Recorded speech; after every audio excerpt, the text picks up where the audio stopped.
There we are. You all right? Yeah, I just noted some shit down. Just noting some shit down. That's unlike you. Just one name for when we get to that bit. What are we chatting about? I'm Dan Watson. Paul Sloggett. Welcome to the dirt. You're off your head is what you are. Apparently I've just been left. I've left my phone unattended and I've gone to look at my little notes. And now I've got my daughter has been face jacking my bloody phone. She'll love that I've just put that up online. Good work, Summer. Right, let's get him in here. Let's get him in here because this has the potential to go on a little bit tonight, but in a good way. I don't know if you're familiar with the dirt. Some of our older guests might have heard of this guest's name. He's been whispered in the great hallways of the Mountainboard legends of the past. You mean the hills? The hills. That's it. Whispered in the hills of the past. But it's still very relevant today. More than ever, really, in a strange kind of way. But we'll come on to that in a little bit. Ladies and gentlemen, for your oral and visual pleasure, not only have you got me and Sloggs, but you got Grover Cleveland. I've just clicked him in, so hopefully he'll appear any moment. And we will all be learning a bit on the hop here. Here he is, Grover.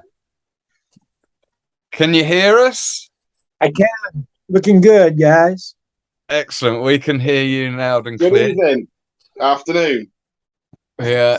Thank you so much for joining us this afternoon. I believe, is that right where you are? 12 o'clock high. 12 o'clock high. There you go. And where are you? Where are you at the moment? Where are you based? I'm about 40 minutes outside of Sacramento, north of Sacramento, by UC Davis, the college. Okay. I can see in the background. I must admit, I have stalked the last couple of days because I've been seeing pictures of your pool and your hand-built pool in the background. There, I can see it. You've been. For those that aren't familiar, he's got his own flume. Do you call them flumes in America? What do you call them? Water slide. Water slide. I think I'm showing my age. The kids probably call them water slides in the UK as well, to be fair. Yeah. Water flume sounds better. I like that. But listen, thank you so much for joining us. Thank you for having me, man. You're more than welcome.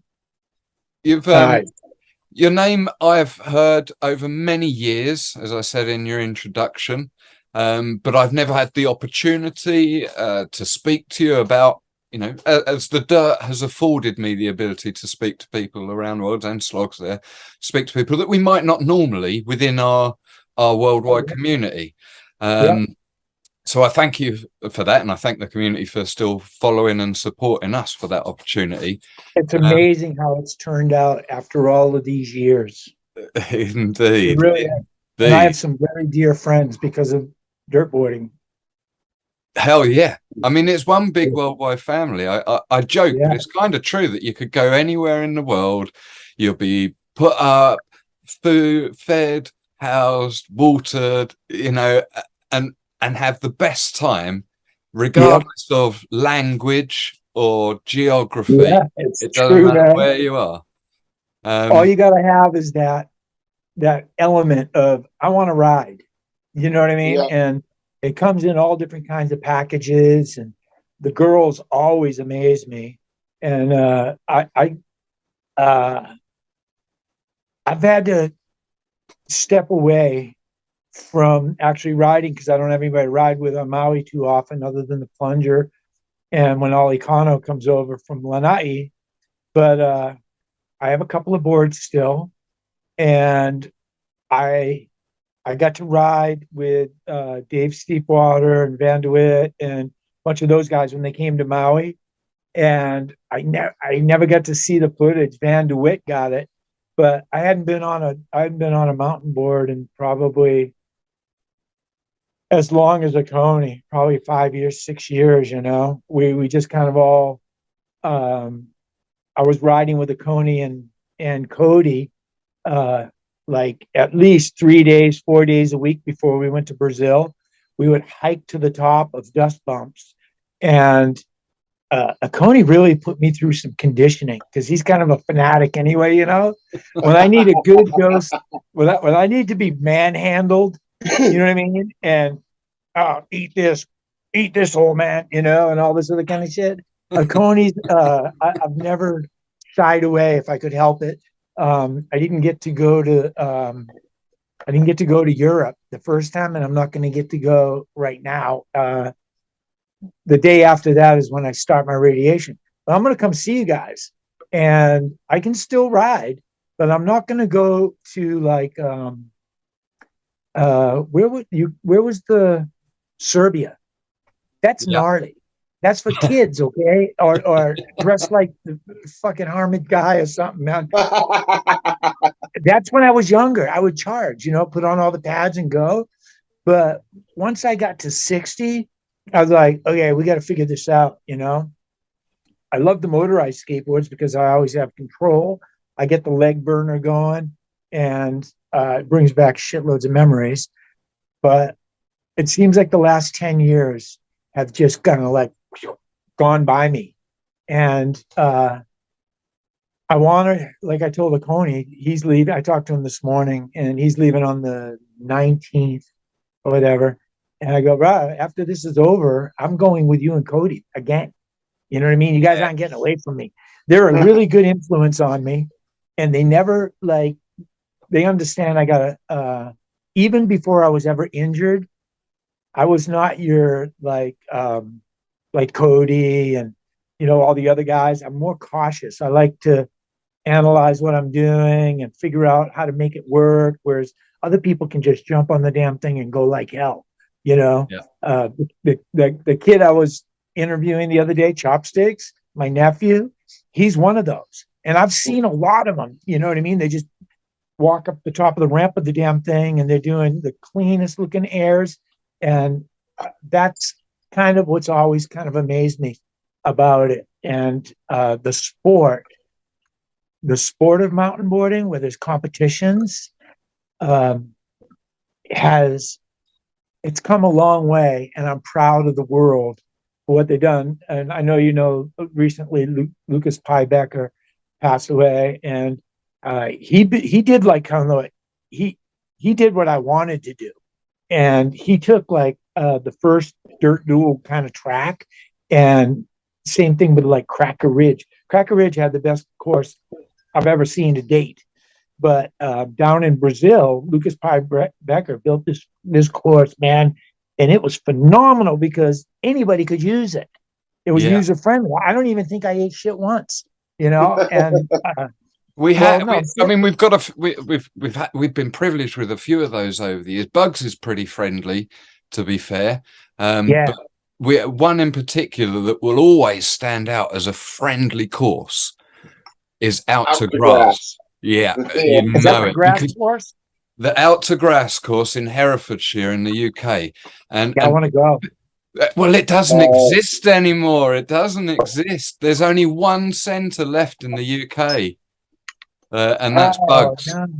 No. But Out to Grass the gradient was such that, I mean, some people didn't like it because it didn't have enough gradient for people's taste. Right. But the flow and the shape of all the features there, it worked so well that if you put in the effort to gain the speed, it would give you as much as you wanted. Yeah, that's the kind of course that I really like. That's how we started Maui Green Wave. You know what I mean? It was like, we don't really want to go kill ourselves on the dirt roads and all that shit. We ride the pineapple fields, but there's nothing like a golf course under the full moon. And ain't that the truth? Yeah, we started shopping around, early days, and that's where we basically we didn't want to hurt ourselves because we're surfers. You know what I mean? Like we like to surf, so I don't want to be going in the ocean with great big raspberries all over my and uh, it,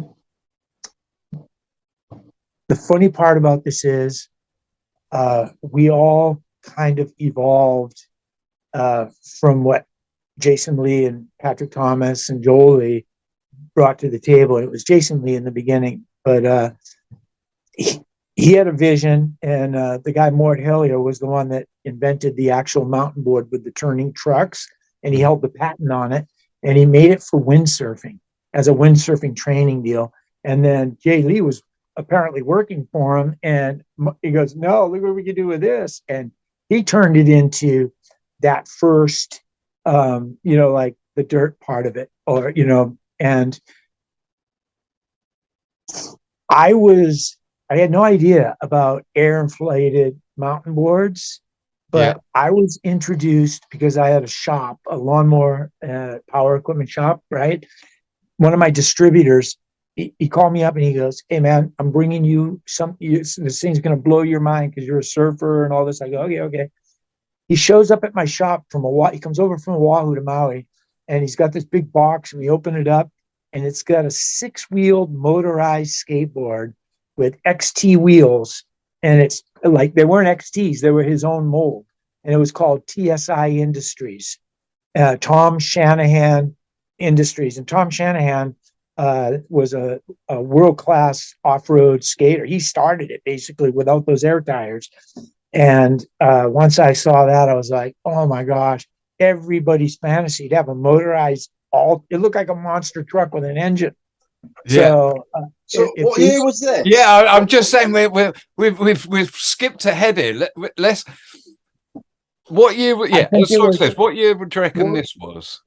It was. I'll bet it was like between like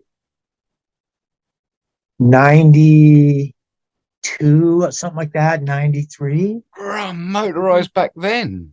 Oh man, no, this guy invented the shit, but that's not what I was getting at. See, right. So okay. So I saw that, right? I saw that, and I'm like, "Oh man, this is game on." I called my good friend that I surf with. I go, "Bro, you got to come down here and see this." And all we could do was go straight because it had 6 wheels, and then get off of it and turn it the other way and go, and then we'd go off the sidewalk. And while we were doing that, right, in comes the surfing magazine, and flipping through the pages, and there's a picture of Laird Hamilton on a dirt board on the side of a gnarly incline, all grass, out on the east side of Maui. And he had a really beautiful slide going, It was a full-page ad, MBS Sports. And I went, "Are you kidding me? Look at this thing." They had Laird Hamilton on an advert on Maui. What the hell? Right? And I was like, Jason, Joel, get these photos up, man. Get these photos back up. No, I got them all too. And you got them. I don't have them with me because I'm in California, so we can do a revisited, okay? Yeah. I'll open the whole war chest. I have the very. Remind me to get back to this, but I know Laird pretty damn good, and I know Brett Lickle and Dave Kalama, all those guys that started the whole strap scene, and that night I drew on a piece of paper a picture of their mountain board with a guy on it with a motor on the back going uphill. And on the bottom, I wrote, "Yeah, that's a really nice photo you have of Laird in Surfing Magazine, but I know how to go back up." And I faxed it to MBS that night. The next day, I got a call, and I think it was Patrick McConnell. And he's like, yeah, well, man, he goes, "Yeah, we want to do it. We want to see it, man." And I go, "All right, here's where I am." 2 hours later, Brett Lickle was at my door, came from Haiku with that mountain board that Laird was on in the picture, right? With a little bit of perks, side, like, "Here you go, bro. This is for you. Do what you got to do," right? And I own a lawnmower shop, so torque conversion and all that shit, that's in my blood. I took the TSI apart, and I copied their mounting bracket that goes to the engine, and then I created our own base plate that attached the wheels, and I was missing one element. And my good friend, this guy T-Bone, he came to the shop, and the one guy I turned on to in the beginning, and T-Bone and myself, we closed the doors at 4 o'clock in the afternoon, brought in the beer, the extra goodies, sat there, did what was supposed to get motivated. And when the sun came up the next morning, we had 3 motorized skateboards with 4 wheels with an engine hanging off the back the Nice. next day, right? Uh, it evolved into, I called up Brett and I go, hey, you got to come try this. I showed him, I drew a picture and I sent it to him. He comes over that afternoon with Rush Randall, Dave Nash, Peter Sterling. Peter Sterling is a world-renowned windsurfer photographer, knows everybody at Surfer and Surfing, and Mike Waltz. These are the guys that were in Laird's movie at Jaws at the same time, right? They all come over. Brett pulls the piece of plywood out of the back of his car, takes the baby's car seat, sticks it underneath, screws a little board onto the bottom so it couldn't move, and screwed the straps onto the deck of my board. And then one by one, they took it and they was launching off of this thing. We never thought about getting air with it, right?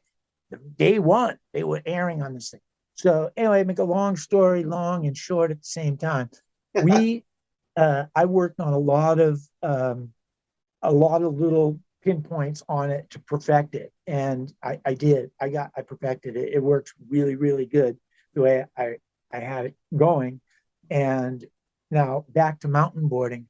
So I took the 3 prototypes over to California, to where I am right now, because my father-in-law, ex-father-in-law, owns a welding shop in town.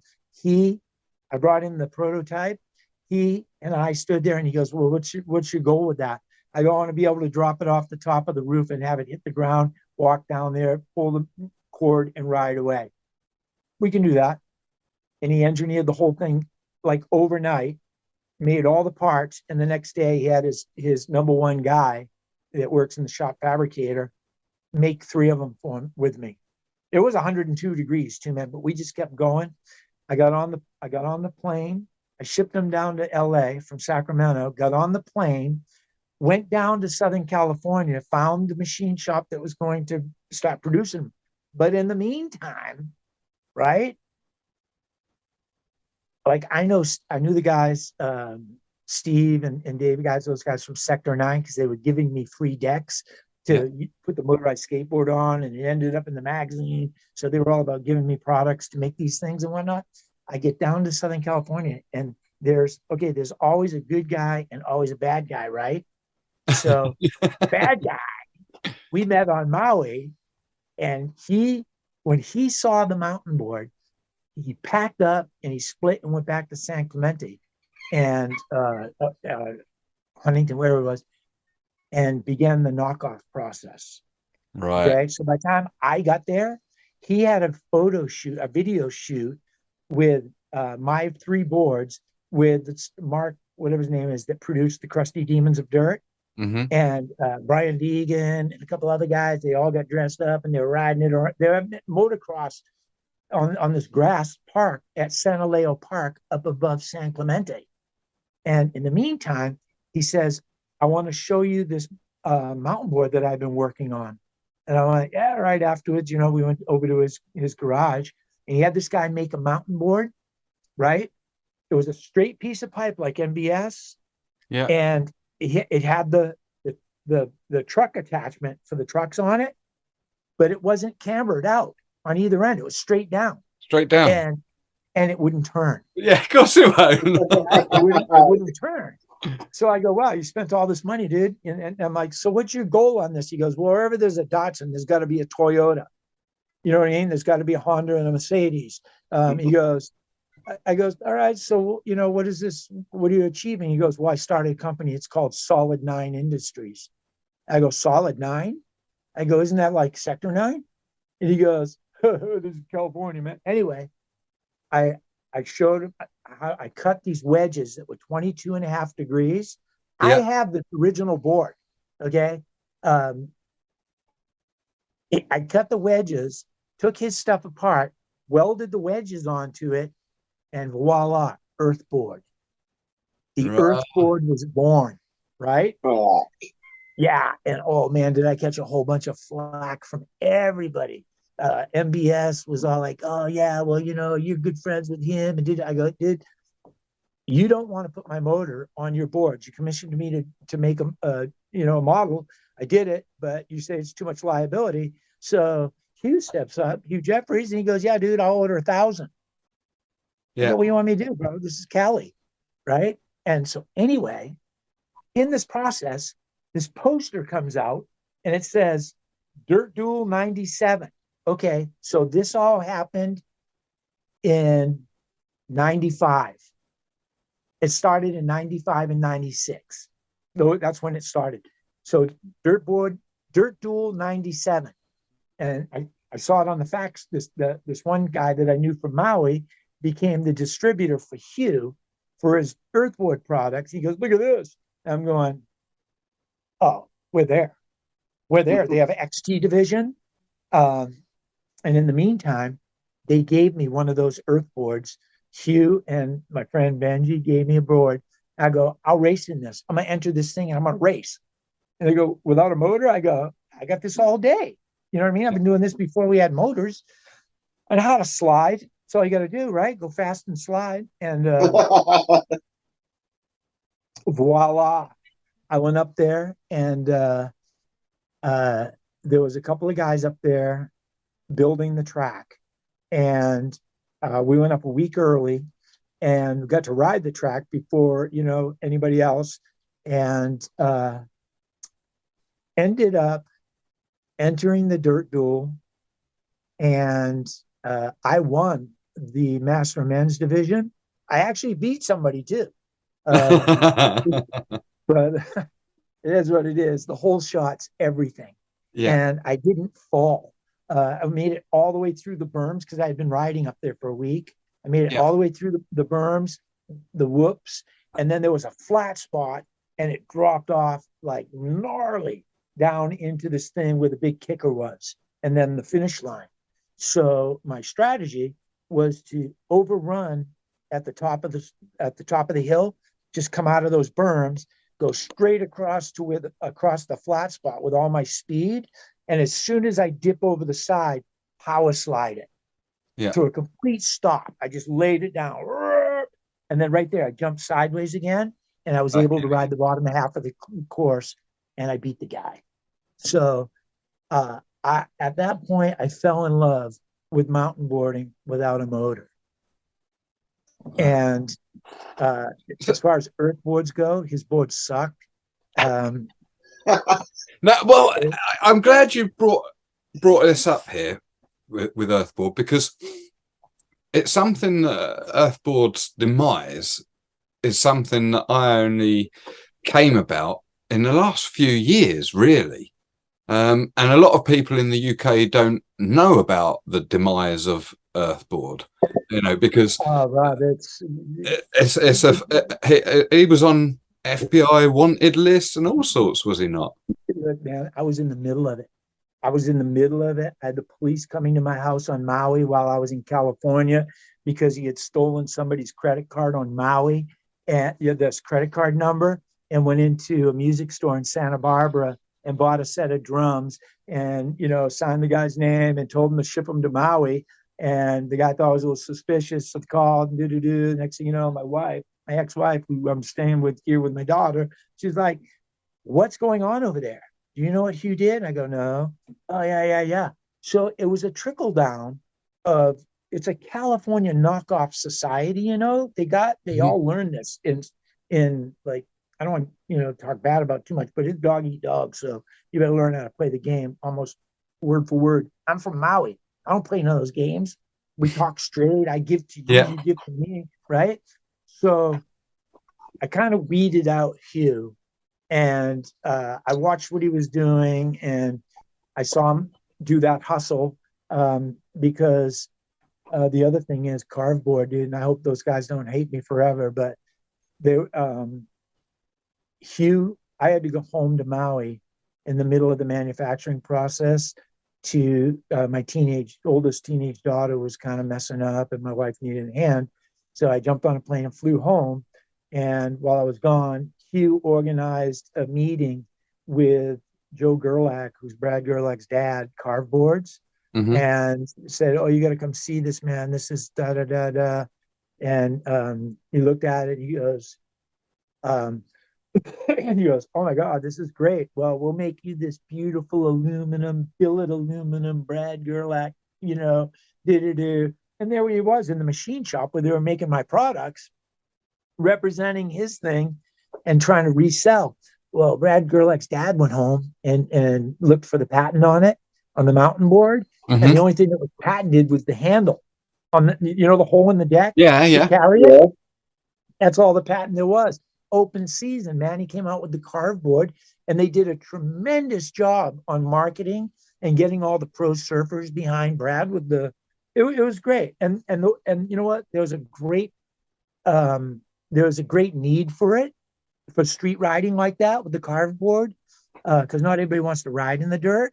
Yeah. And he's lucky enough to have the whole North Shore of Oahu surf community behind them, and it went like hell. So more power to him. And I think everything happens in this world for a reason. So did I lose an opportunity? No. Are you kidding me?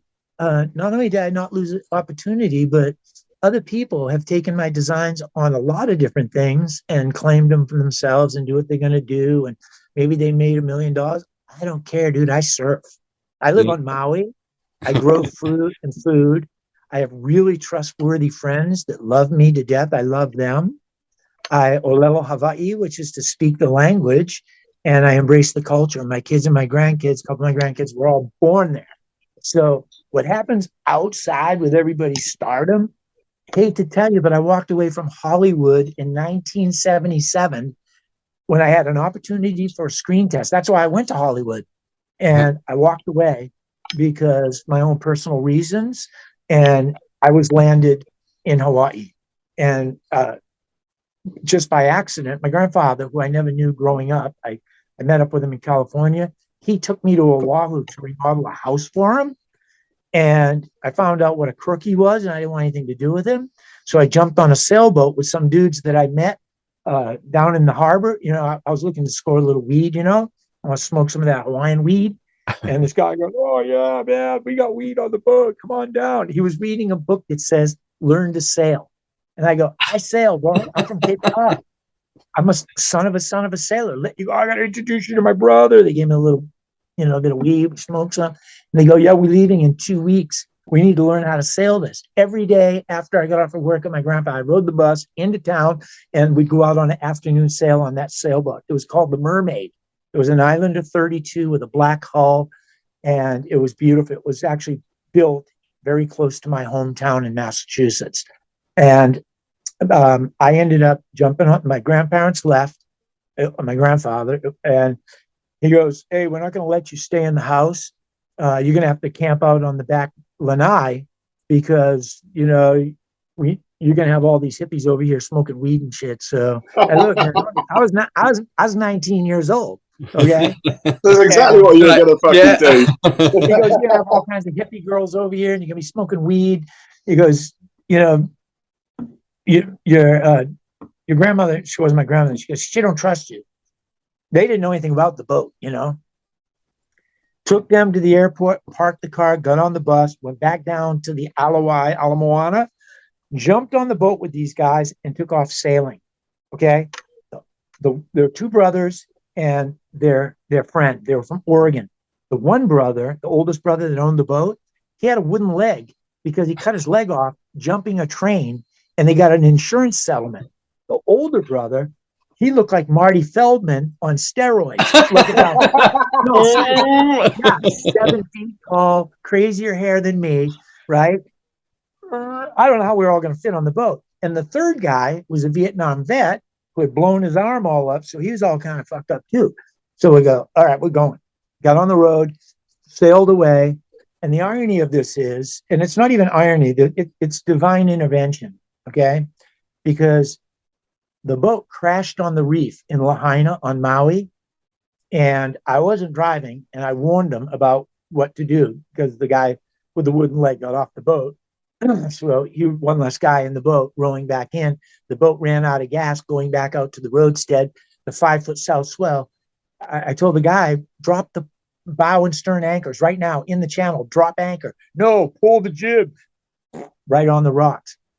My great grandfather, my great great great grandfather in 1791, Captain Richard Cleveland from Martha's Vineyard, brought the very first live horse to the state of Hawaii at Mala Beach, just down the road from where I crashed. And I didn't know any of it. Rah. So That's I was fucking wild. That's a fucking wild story. I'm not kidding you. It's look, Fucking brilliant. It's divine intervention.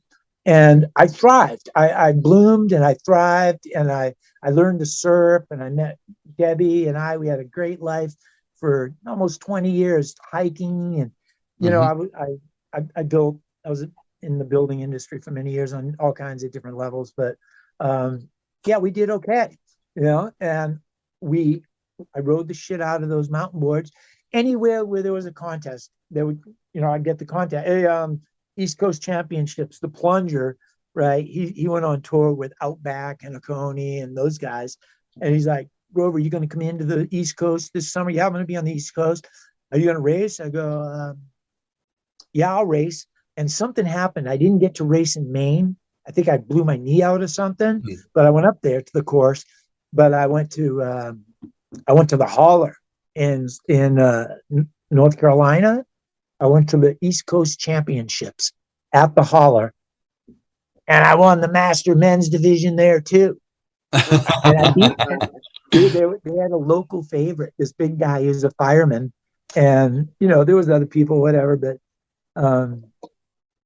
the same thing. You know, I call on the inner spirit, a guidance from my Hawaiian whatever roots I have there, and it kind of cancels out my awkwardness and my inability compared to like natural riders like Wes and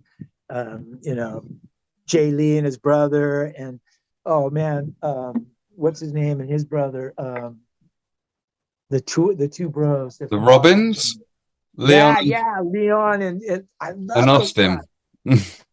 We all grew up together in this sport. And the guys from Hooterville, Scott Jones, and all that. I was just talking to Scott and his brother Ted a week ago on the phone. I mean, Scott Jones showed the world what could be done on a mountain board in the air, and Bud Hulst, he made the what the hell was the name of that board? It's called the it'll come to me in a minute, but it had metal plate off each end with the trucks on it. And it was super, super light. The spring metal on the thing, it never broke the boards. And Scott Jones, Ted Jones, Stuart Lynch, Stewie, the Hooterville boys, they stepped right up into the ring at 12 years old. Stepped in, said, "Hey boys, Hooterville's here to play." And they got instant respect. And we bonded too, really, at an incredible level. Myself, Oconee, my nephew, and we went after the race, 97, we went to Hooterville and hung out with those guys, brought the motorized skateboards with us. Hey, when we were getting ready to practicing to ride the 1997 Dirt Duel, Mark Partain, pro skater Mark Partain, was holding camp at Snow Valley where they had the contest, and Sean White came up to me and Eric Ducharme, and he's like, "I want to ride that," because we were ripping all over the parking lot, hitting the berms. The ranger gave us their blessing up there. The guy that was running the show, he goes, "You just can't go up onto the ski slopes. You can ride the parking lot and the berms." And when he saw what we were doing, he just migrated right over. And there's footage of him. Planet X TV ran it, and his mother came up to me and she goes, "Are you the guy with all these skateboards?" And I go, "Yep." And she goes, "Are you building a business? Are you going to try to sell these?" And I go, "Yeah." And she says, "Well, if my son doesn't leave with one of these today, you're making the worst business decision of your career." Yeah. I To be go, I'm fair, sorry. I do I remember. go, I'm really sorry, but there's nobody on the planet that has one of these except for me. I go, I'm the only one that has these. Nobody on the whole planet. So uh, I can't really afford to. I go, I'll sell you one. These are prototypes. They're going to get much lighter and, blah, blah, blah. And she goes, no, it's all right. But stay in touch. And I'm like, okay. I remember seeing you're saying about Sean White, that Sean White snowboard video that he did a few years back, the White album or something like that.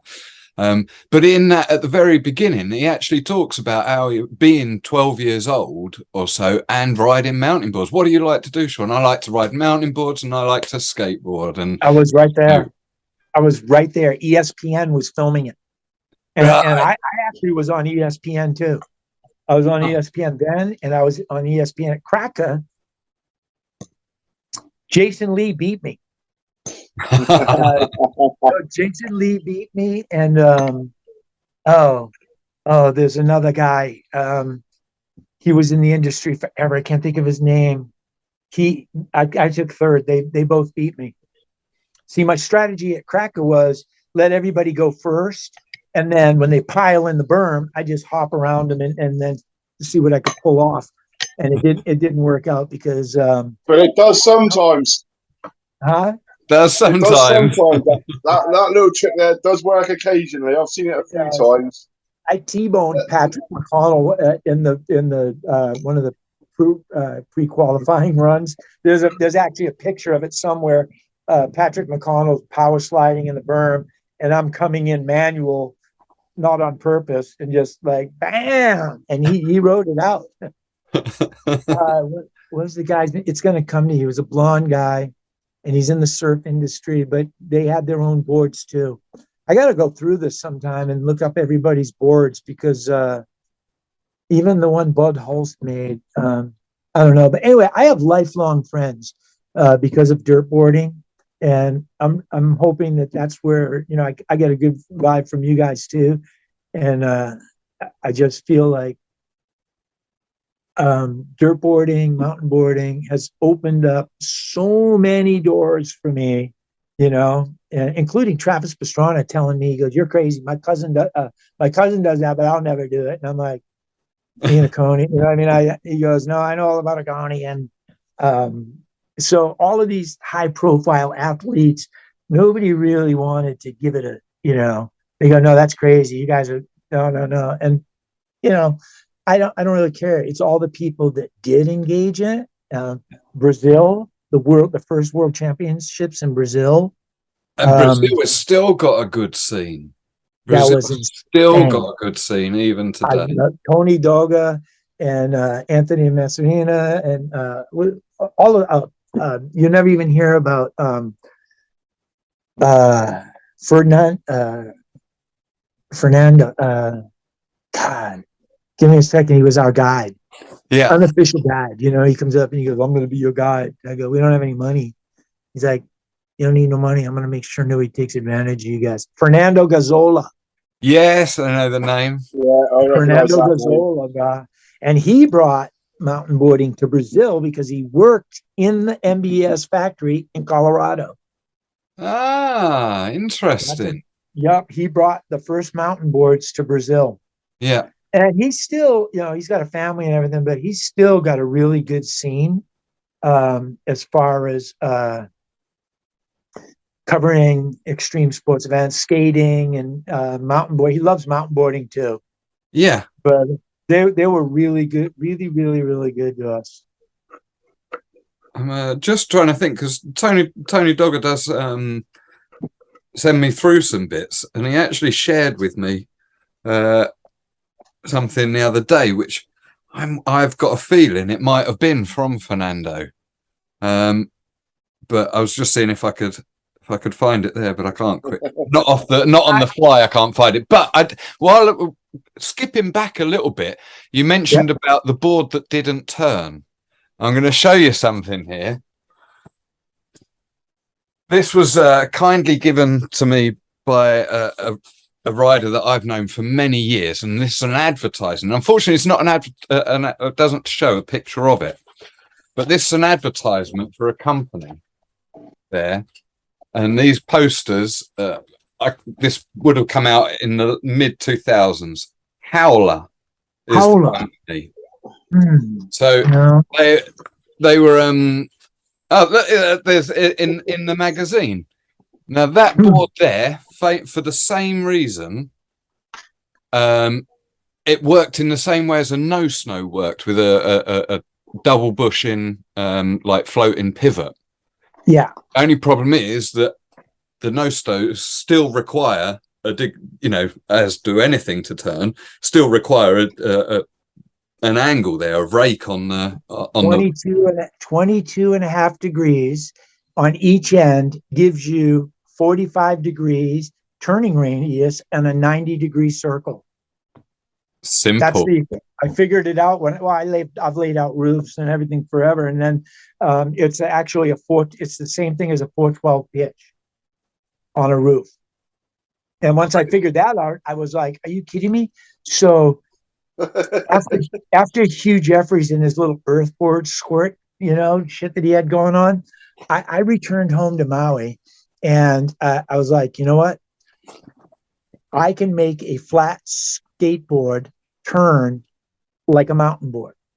And what? I go, I can do this. Flex Deck was giving us boards. You remember Flex Decks? Yeah.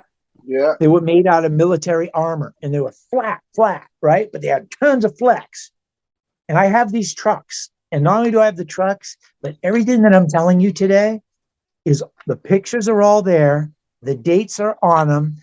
And I have it all.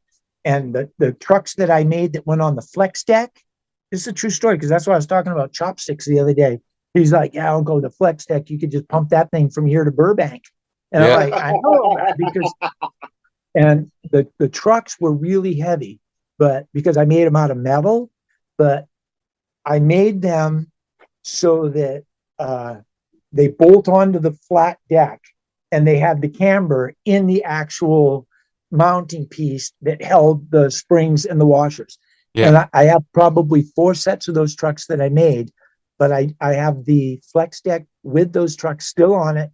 And I also have the earth board that I told you about, that we welded the 22 and a half degrees in there.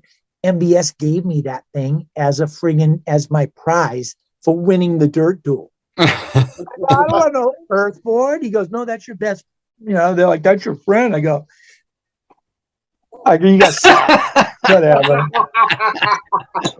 And all my life, you know what I mean? All these industries, I think I might like freak people out, because I have these really great ideas that I put to work, and it intimidates people in their quest or whatever else. And I'm not really like that. I'm just, I don't sit around talking about it. I build shit. Like I told you, that waterfall behind me, that's all made out of styrofoam.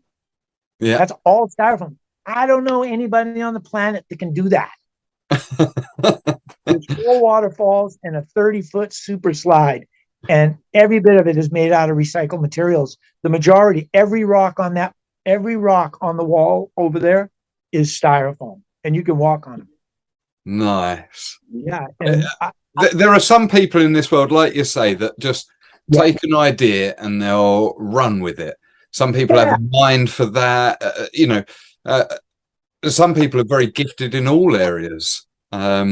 We're assuming that if you're surfing at the level that you're doing, riding mountain boards, you're obviously pretty gifted across the board there. But to have I'm the mediocre guy. Like, you got the guys that rip, and you get the guys that suck. I'm steady Eddie. It takes me a little bit longer to get where everybody else is at. But once I get it, I take a lot of pride in working on my style. You know what I mean? I don't want to be that stiff, and including in my surfing. So style is everything. Yeah, it is. It is. And I don't have a good style, so I've always had to work at it. I have a funny looking body, and I can get, and that's just me critiquing my own self. But that's how I because I video and I produce, videos and edit and whatnot, I have a pretty good eye on like Cody Stewart and, the Robbins brothers and Scott Jones. And like Scott Jones, he'll admit to you, he goes, I don't have the greatest style, but you want a 540 or a 7? Yeah, I got that.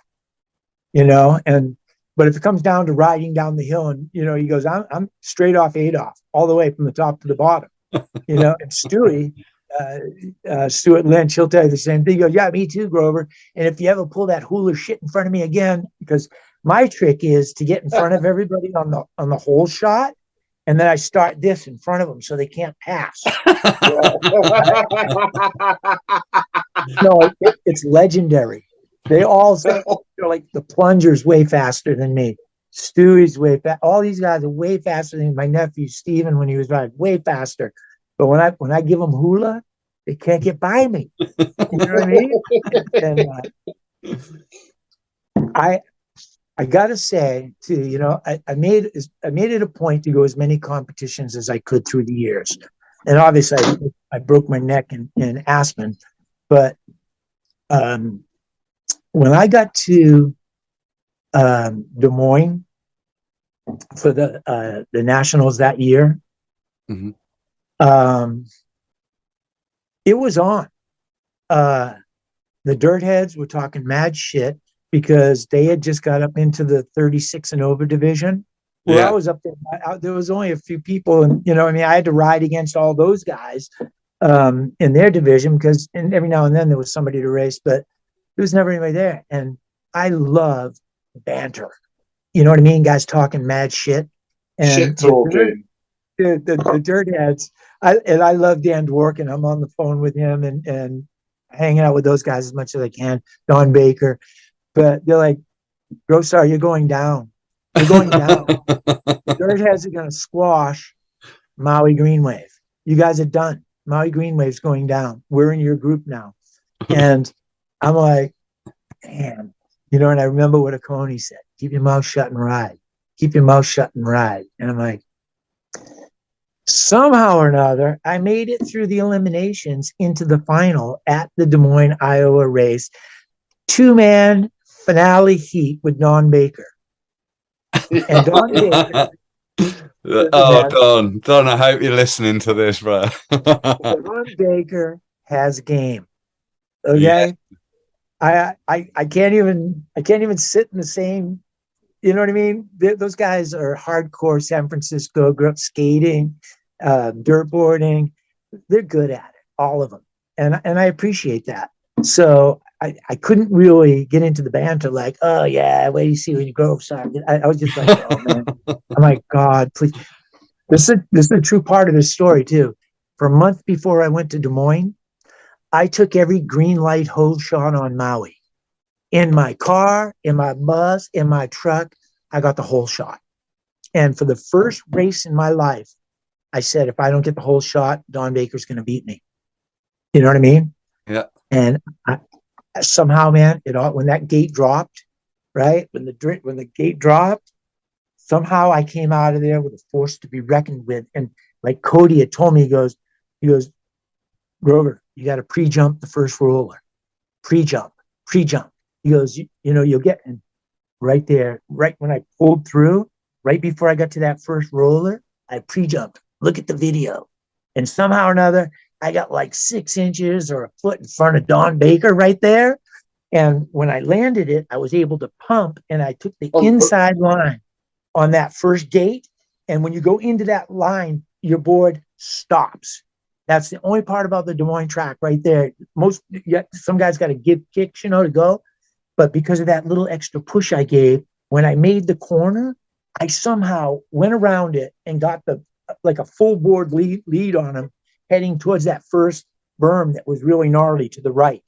And I go, oh, I got this. And I went up on the berm as high as I could go because I wanted to slingshot into the tight berm and not go up on the wall.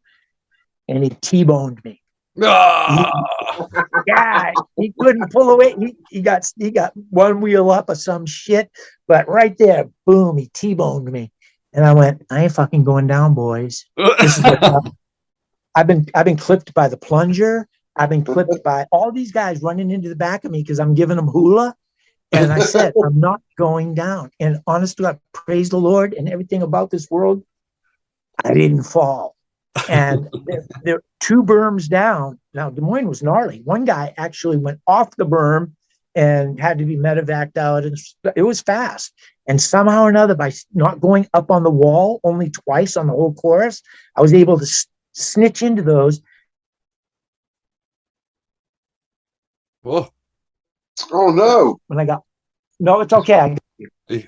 Can you hear me? Yeah, the sound just dropped off there for a second. I know my grandson was trying to call me. I tried to kick him out. But right when You see the panic on our faces then. We was well engrossed in that story. It's almost over. When I got to the bottom where the giant kicker was, where everybody else was doing methods and Japans and all this stuff, as I went over the top, I go, no showboat. We're pulling up. This is a world-class roller, not a kicker.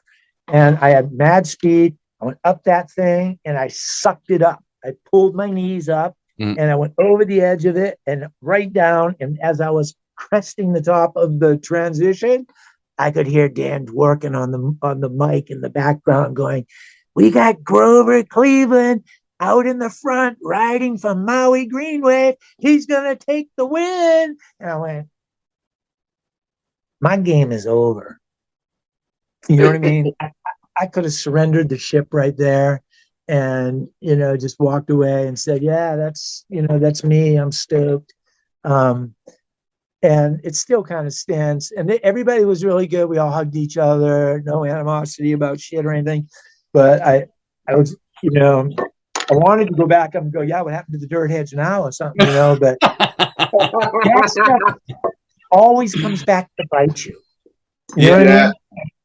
And growing up in a football American environment since I was 9 until I graduated, I only know winning. And we had a very winning town when my friends and I came into the scene. And the guy that coached us and brought us there taught us how to be humble and taught us how to be winners. And I thank him today. I have a saying, always wait 10 seconds before you want to say something. Like if somebody said something and they're talking shit or whatever, wait 10 seconds. Yeah. Take a deep breath, man. And it works out better for everybody. And I love the dirt heads. I love all the different people that came into the scene with their products and their entry. There's a lot of genius guys out there, like whatever that, they're going to add their flavor to it or come out with something, that we haven't seen and everything. And I love that. Even in surfing. Well, talking of things that we haven't seen, I mean, we have seen them.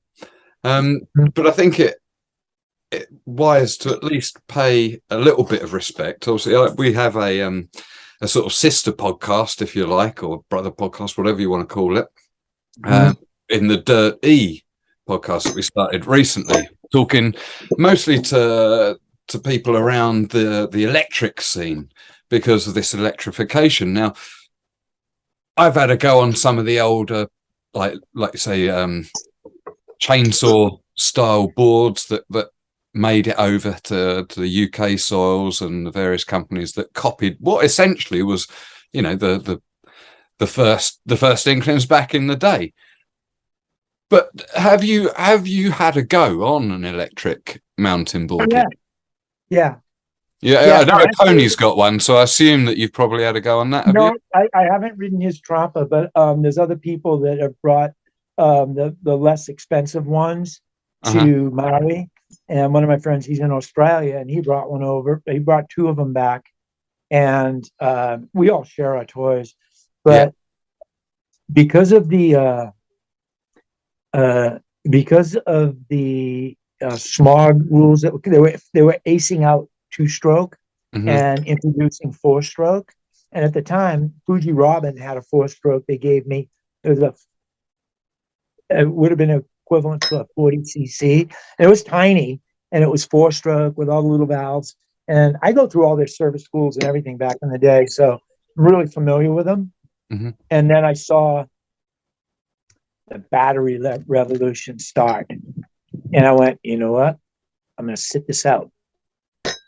So I took all the boards that I'd been making motorized and I turned them into my skateboard line, Maui Cruiser skateboards.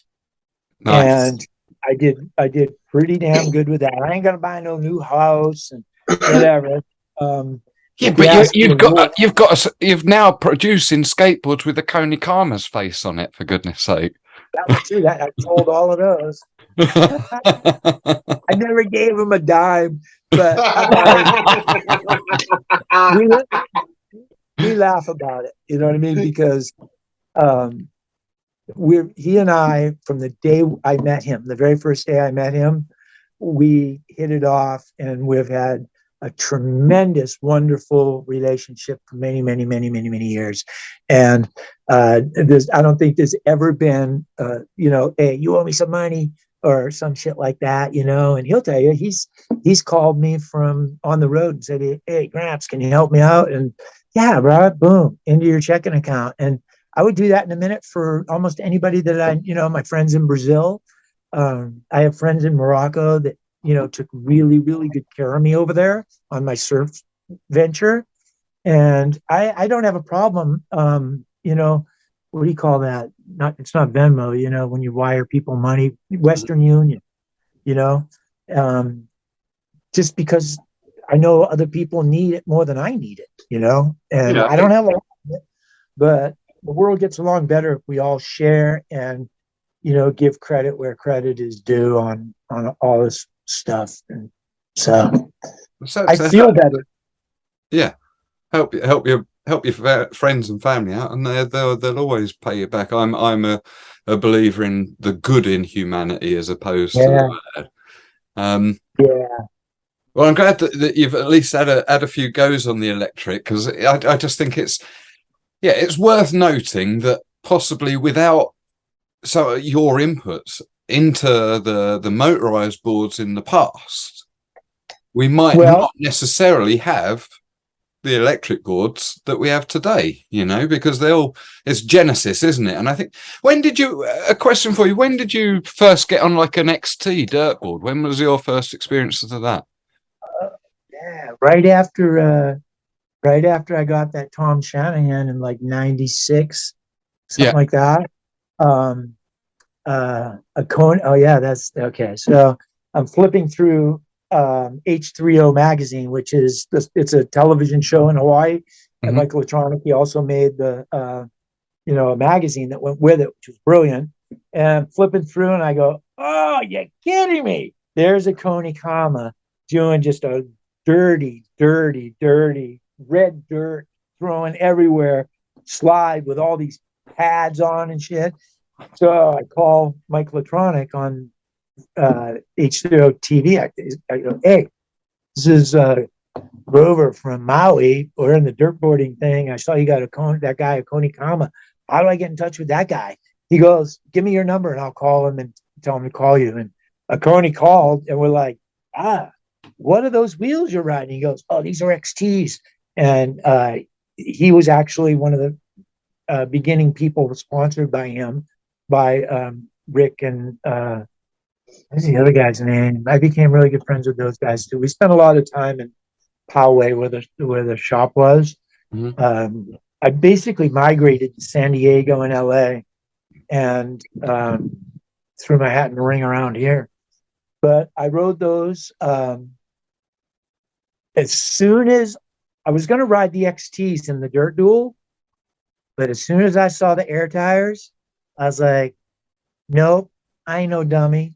I don't need to be doing sushi rolls all the way down the mountain because I hit a little rock, you know what I mean? We took our beatings on that. They were good on the golf course, but on dirt roads, man, you got your work cut out for you with XTs. Even with, air tires, we ride the pineapple fields, and it's not like going down a paved road. It's definitely a little bit of fun, but you don't want to be doing anywhere near the speeds that you get up to on a mountain board. No, you can't do that. And Ground Industries They produced some wheels that Oconee asked them to make that were off the hook, for dirtboarding and for sliding on the pavement. Great big fat gnarly dirt. They had some good products going. A lot of people respected Oconee and built products around him. And like me, another one up there is. I made the Maui Cruiser. The little bomber up there. You see? Oh yeah, the little bomber. That's it. Yeah. But what happened? I mean, again, GI dropped off around the late 2000, early 2010s, didn't they? It seemed to just about get around with the bionic channel trucks. They'd gone through the little shot block phases and stuff, and were producing some amazing looking boards. They had a lot of broken parts. Like it's a hard place to get it right, man. When you're riding in the dirt and launching 20, 30 feet, and you know what I mean? There's a lot of, and hats off to MBS for their tremendous job on keeping their riders safe. Because guys like, Dave Steepwater and, Oconee and all of the boys, there's, shoot, the chemo shit that I'm on, man, I can't remember half the crap. I get caught up, but you're doing super good, man. You're doing super good. I'm babbling on, but the names of all of these people, it kind of, George, the guy that owned the other skateboard company, his name was George. I hope George is watching. Somebody that's watching this podcast will know who George was, because he was a way better rider than me. We were all in the same. Me, him, and Patrick McConnell were in that age group together. And George, I can't think of it. Go back and look in the Cracker Ridge series lineup, and his name is in there. Those two guys could legitimately beat me every single time. So could Don Baker. You know what I mean? I just feel like when you pray and you really mean it, like deep inside, I wanted to win that race. I had a reason to win it. I wasn't just there. All the other races, I was showing up because I'm Grover. I want to sell skateboards eventually. Maui Cruisers skateboards. People are gonna. That's the truth, too. I love to ride, but I knew by staying in the mix, it would allow me to be a part of something where I could sell products and give everybody. Like my Maui Cruiser skateboards are made by Madrid Skateboards. They have been for over 15 years. Madrid Skateboards, Jerry and Angela Madrid and Alex, who runs the whole show over there. It's family, and they have always made quality products for me because they bought the Cadillac Wheels and Bearings Foundries. They bought one of the truck companies, Vaders, I think it was, and I was the first one out there on a dirt board to have graphics on the top and bottom. I was the very first one. Somebody want to step up? I want to hear it. You know what I mean? I was the first one to have clear grip on the deck. So I had graphics on both sides. Nice. Nobody else could do that.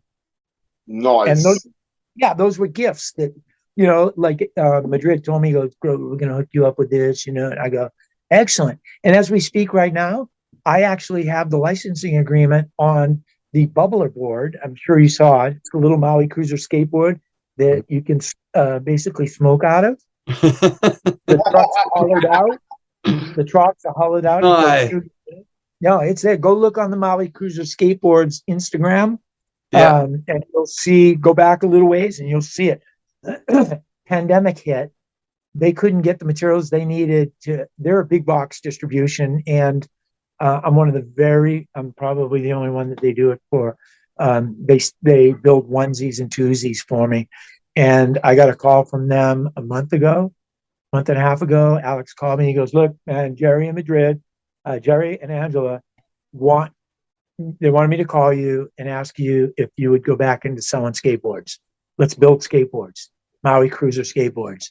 I go, "Do you guys have product?" He goes, "Yeah, all day." I go, "So are you able to produce the graphics in-house for the transfers? They don't have to go to China?" And he goes, "Yes." I go, I'll tell you what I'll do. I'm going to come up with 4 brand new graphics, and I'll feed them to you, and let's get this party started. So, because I'm not going to I'm not going to be doing construction. I want to build the merchandise and product line back up. I have 300 Mountainboard skateboards in a locker in San Diego.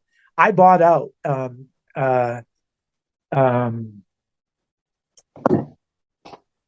Mongoose. No way. Evan Lipstein. Yeah, Evan Lipstein owned Mongoose Skateboards, Mountain Yeah. Boards, and he licensed the name from them. It was all purely legit and everything else. And Evan Lipstein's a great guy too, man. He's the one.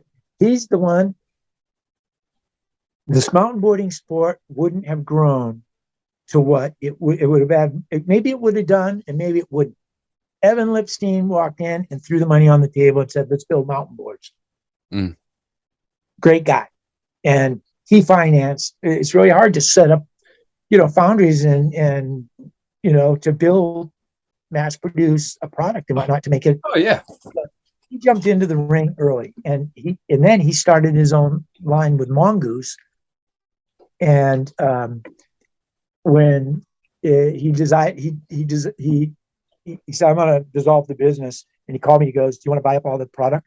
And I go, "Give me a price, dude." And he gave me a price, and within 3 days, I was at his warehouse in Anaheim, and I emptied it.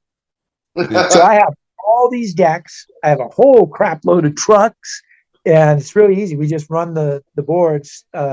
We peel the grip tape off and run the board through the sander, one fast one, and then we put our own graphics on and throw our own trucks and wheels and stuff on it. So I still have Maui Cruiser skateboards.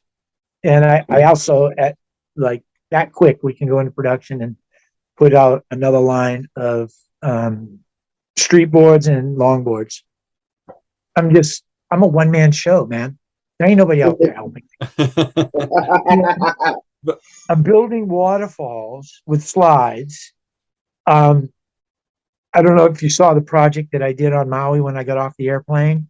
They came to me and they go, "Hey, we're looking for something over here."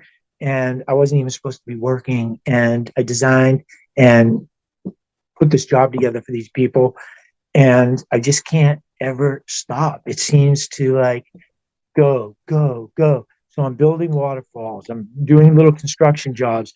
I did 4 pools over COVID. The last one a year ago when I found out I had cancer. I was going in. I just finished his pool in the Haina. And I'm like, yeah, I got to go get this. I had a great big hernia.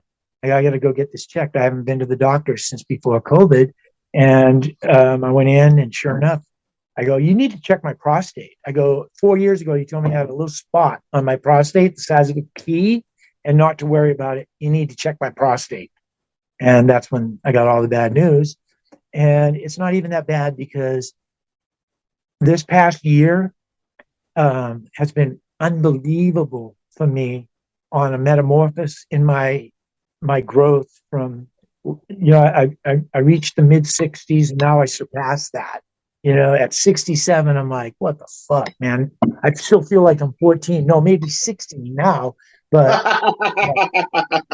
it's like, what are we gonna do about this? And then I have to be able to sample a little bit of all of it until I can't.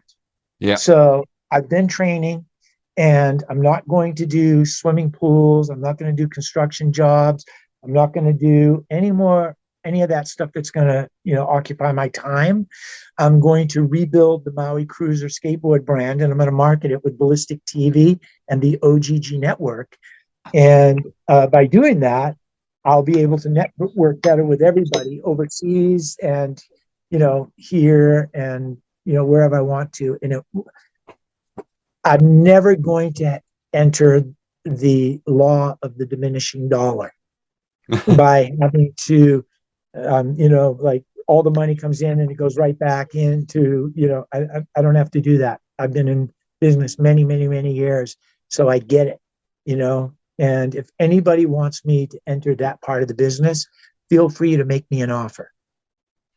I always regret, I say regret, I regret these days, many years ago, me and Sloggs both used to work for a British mountain board company called Ride the Hill. Yeah. It was owned by a chap called Simon Packer and his partner Liz, wife, I should say. Now, I don't remember. Do you remember him saying this as a thing? You can buy the company off me for £1. Do you remember him saying that? Yeah, Look, he used to like that, didn't he? yeah, he used to love saying it, and I always wish I'd just gone. Do you know what? Here's your £1. Here's your £1. I'll take it, because I'd like to think that I'd have, had a bit of a different angle on it, because he was a financial entrepreneur as opposed to a rider. Do you know what I mean? But to have that infrastructure, that startup, that confidence to take the initial risk had already been done. Yep. Just £1. Yep. It would have only cost me £1, but yeah. Yeah. Well, that £1 is going to cost you your life.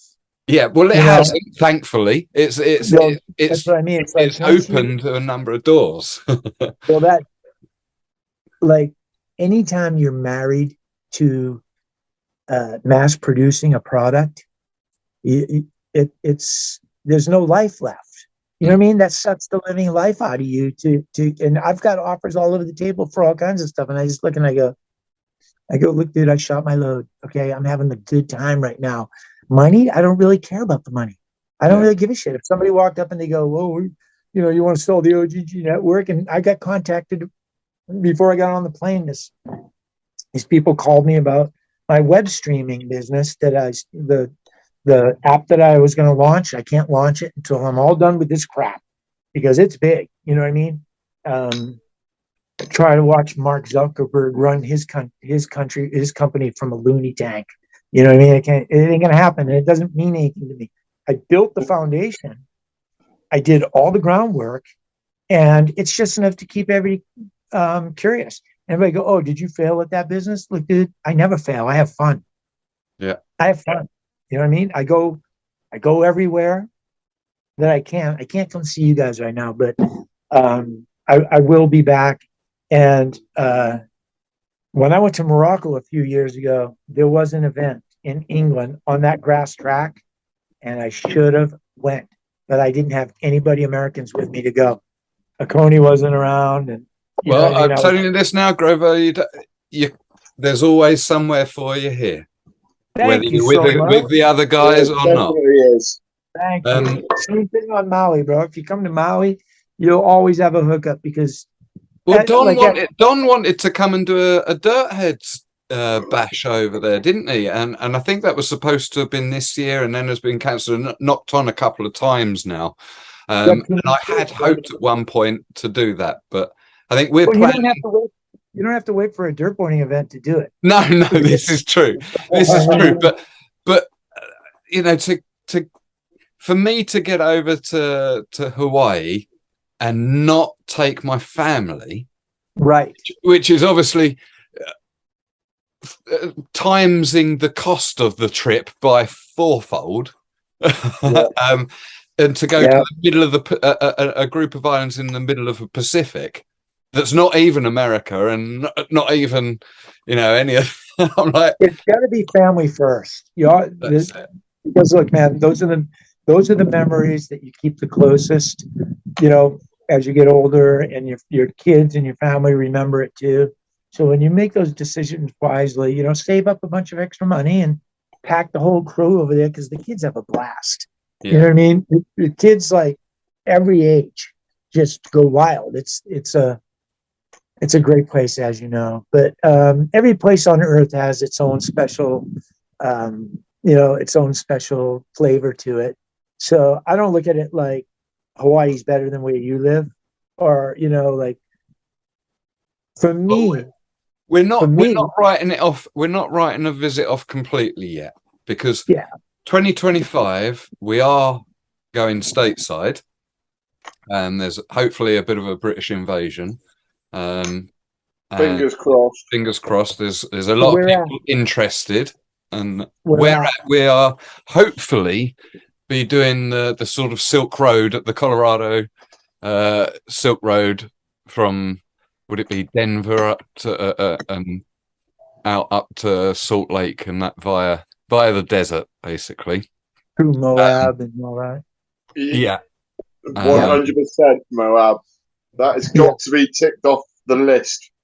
Right. The plunger was all over my ass last year. Come on, you gotta go. You gotta go. Everybody's gonna be there. And I'm like, dude, I ain't going. I'm sorry. I ain't going. I like I had too many things that were going on, like I had really, really bad hernia, and I found out I get the cancer. All that shit has to just go on the back burner until I handle my mud, Yeah. And It'll be there next year or the year after. It's fucking yeah, rock. It's not going anywhere, is it, man? yeah. Yeah, nobody's going nowhere. I like multiple events, like cross-boarding events. Sometimes I don't want to just look, if we're going to go mountain boarding, let's go wakeboarding too. Let's Yeah. do the mountain boarding next to the lake. And let's, I got into foil boarding, like right at the beginning of the pandemic. And it's really interrupted my surfing, kind of pisses me off a little bit. It is what it is, muscle memory. But before I left, when I went back home this last time, I did go surf, and I made it a point to try to get my lines crossed again. Because look, once you ride a foil and you try to ride a surfboard, any style that you had before, even if it took you 20 years to get it, is gone. It's out the window.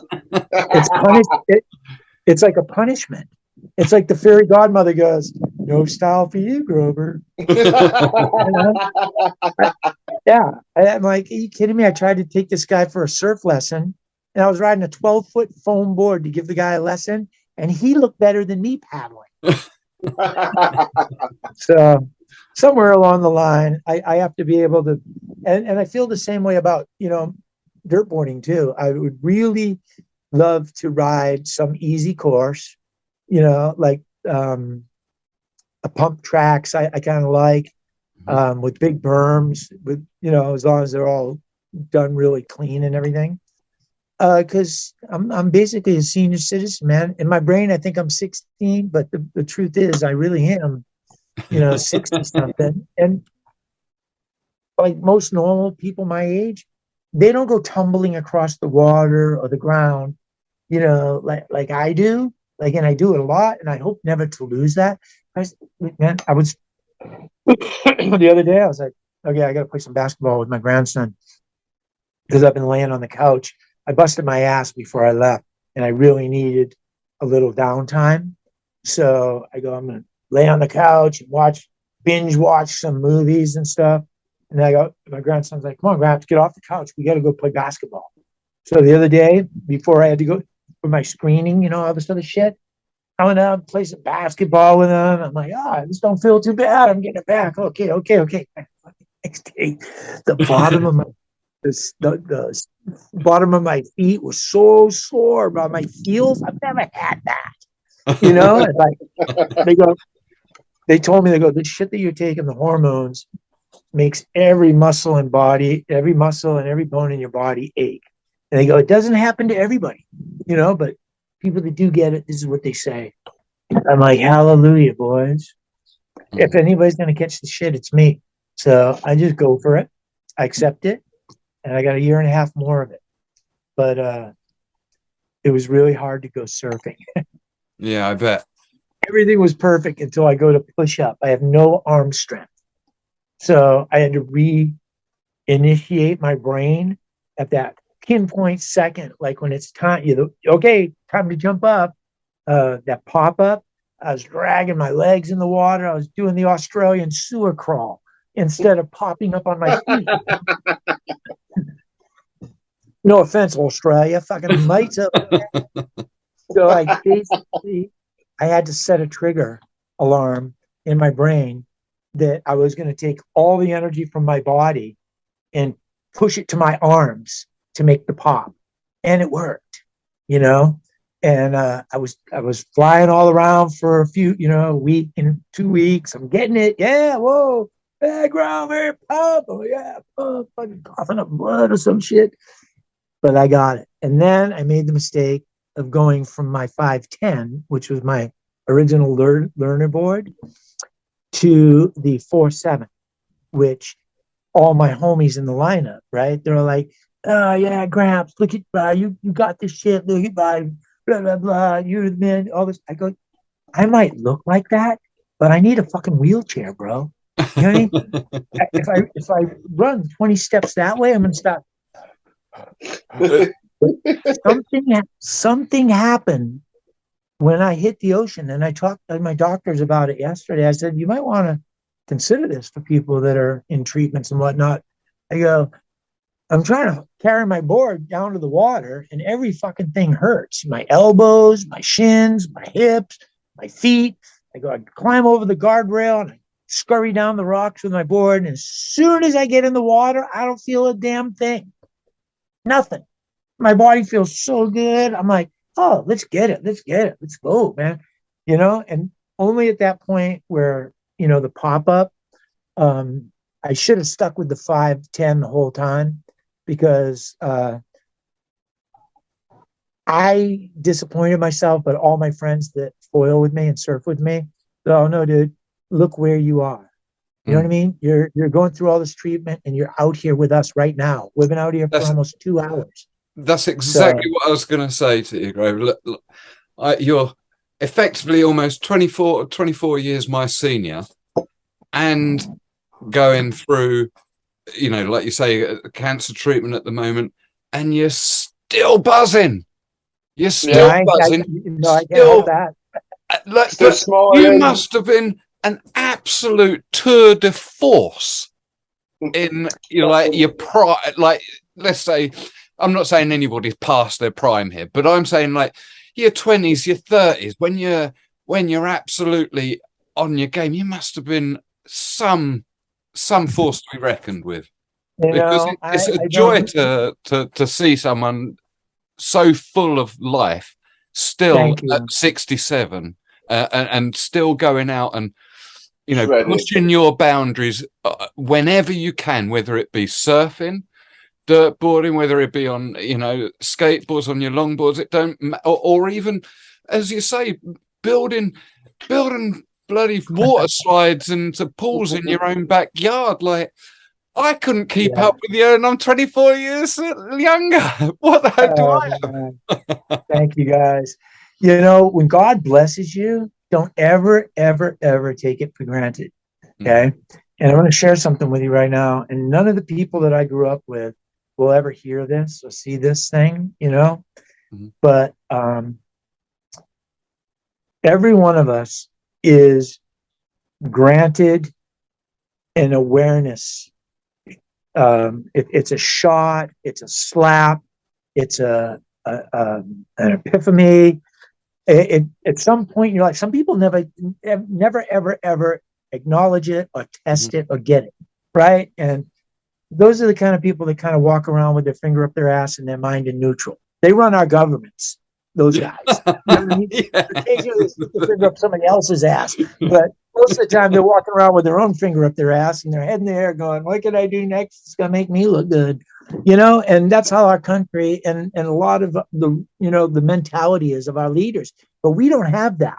We're like, and I was lucky enough to be coached by very, very intelligent, dedicated people growing up that took me aside and said, don't fuck with this, man. You've got the gift. And I go, I'm not a good second baseman. I'm not a good pitcher.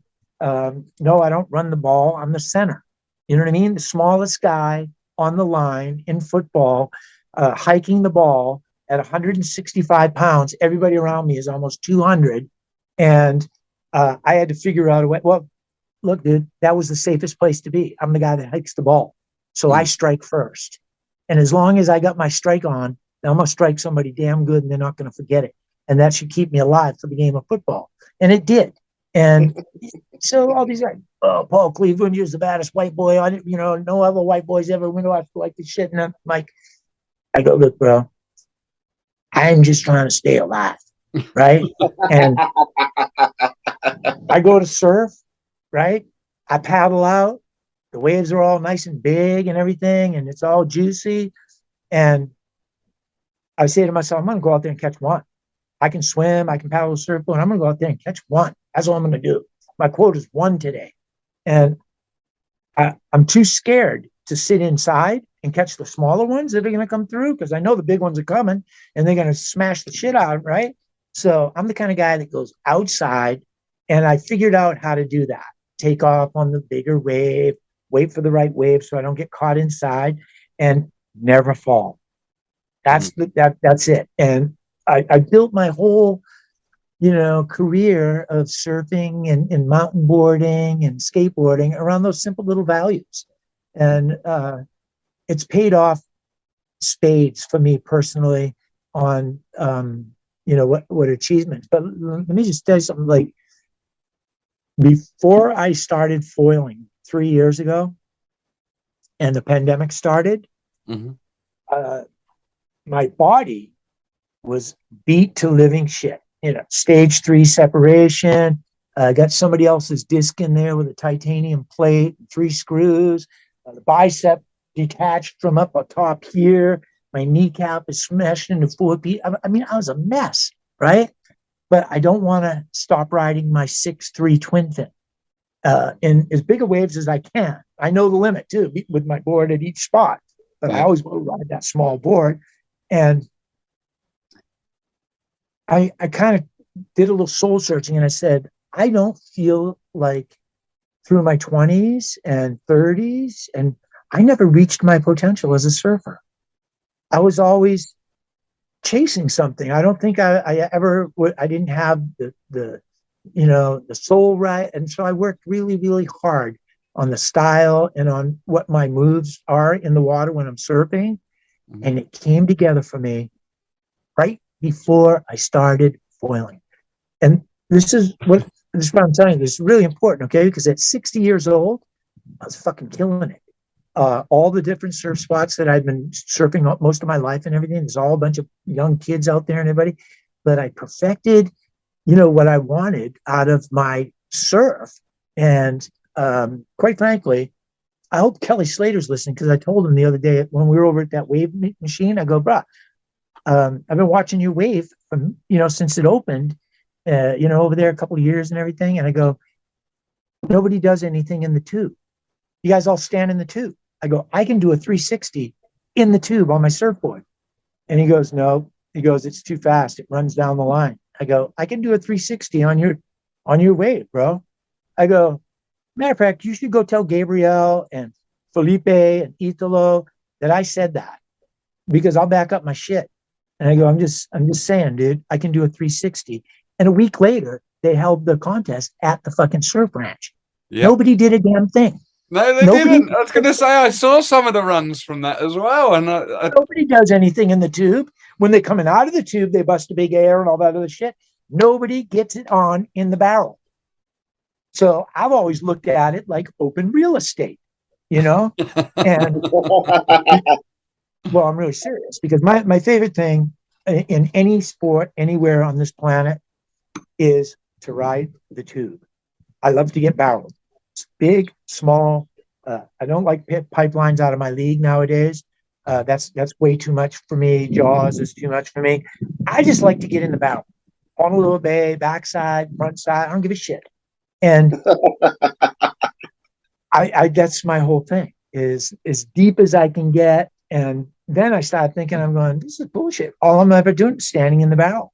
And there's a couple of Hawaiian kids that I grew up surfing with that do things in the barrel. And there's one kid, Alden Paoa, I seen him do it before. And he goes, oh yeah, it's a science. He goes, the nose have to go through. And one day I did it. And I'd taken this kid that went to Des Moines with us. He was a dirtboarder too, Chris Helmer. He was the plunger, me, Chris Helmer, a few other people. We all went. He dirtboarded with us. He's in the older, Maui Greenway videos.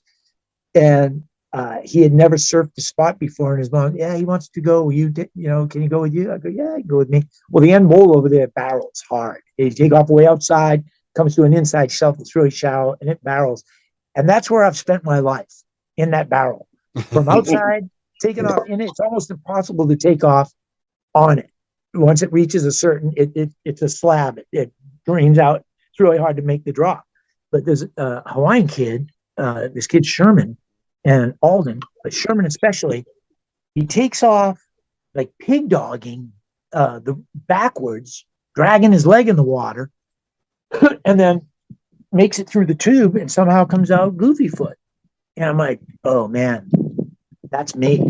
Because I can't get to my feet no more when I push up, right? Yeah. So I learned how to take off in the tube, backside, both directions, into the tube. I don't want to take off on the shoulder. Yeah. You know what I mean? Because when I'm going deeper than anybody, and I'm going to take off. And I tell everybody ahead of time, I go, you guys are out of the way because I'm not turning. I go, I'm backdooring the barrel, and I'm going to go straight right through it. So make sure you fucking guys are not in the way. And after this, do it a few times, because when I was in California, in Northern California, I mean in North County, San Diego, those guys in San Diego now they take off sideways into the barrel because everything over there throws top to bottom. There's very few point breaks. It's on right when you take off. So I perfected that over there. And while I was away, building all the Billabong and Quicksilver stores and Red Bull stuff, nobody got to my homies back home. I had a 5-year leave of absence. I didn't surf with anybody at home because I was traveling around California filming and building stores. Mm-hmm. I perfected this thing. And then when I went back to Maui, I go down, go surf my spot. My friend, this hurricane's coming. I go down there, nobody's around. Oh, this is killer. Had the little board all morning long. My friend was out with me. And then I go, I'm totally burned out. I got to go back to town. And it's an hour ride to get back to town through the lava. I didn't bring any food. I'm going to go home, eat, and then I'm going to come back down here. Went home, ate. And some reason or other, I threw my fun board in there. It's an 8.0. And I never ride those boards. I do in California, but I look at it, I go, I'm just bringing this son of a bitch for the race. All those little groms that showed up, right? The place is packed. And this is way down at the end of the road, man. This is like, so I went, you know what? I'm going to take out my board because it's barreling out there. So I took my fun board. I walked down the water. I started to walk in. One of my friends, he goes, Graps, what are you doing with that board? I go, it's on, boys. It's on. I go, I can't compete with all these groms out here. Oh, what? I go, jumped in the water, paddled out. Sure enough, nobody ever seen me ride like that. And I was taking off backside. I'm usually front side on the lefts. I was taking off backside, dragging my leg in the water, holding onto the wall, just getting barreled. And as soon as I was getting barreled, and I've been riding this boat since I was a kid, basically, and then switch in the tube and come out goofy foot. And I'm like, at that point, everybody was scattering. And when I come back out, hey, Gramps, what's up with that, bro? Why you got to be riding a longboard? I go, because I can't compete with all you guys. None of you guys are going to sit there and go, Gramps, go. You guys are all paddle battling me for the wave. So I'm going to show you how it's done. I'm going to go behind the peak. I'm going to pull into the barrel, and you all better be out of my way. That's no way for an old guy to behave. I figured, no, that's sour. So I started praying to God about it and saying, what is going to be what's going to happen here? I can't go anywhere. All these young kids are all paddling me. They all want to be on the WSL. Everybody wants to be in the magazines. You know what I mean? There's no respect for the old guys. And that's when the foiling thing happened. So remember I told you, I go, man, I feel like I had reached the epitome of my surfing. Mm-hmm. Like, just everything was there. Taking off late, 360s in the barrel, switch foot, everything's good, right? Started foiling, and then I went back to try and surf. I'm like, oh shit. Well, I just got pissed off at surfing again, and I just stuck to the foil for almost 3 years. And that whole time, my friends would tell me, they go, Gramps, we don't see you out. What's up? How come you don't come around, bro? We miss you. I go, well, I'm foiling. You've seen the videos. And they go, yeah, what's up with that? I go, oh, it's really simple, bro. When you get a black belt in surfing, they give you a foil. And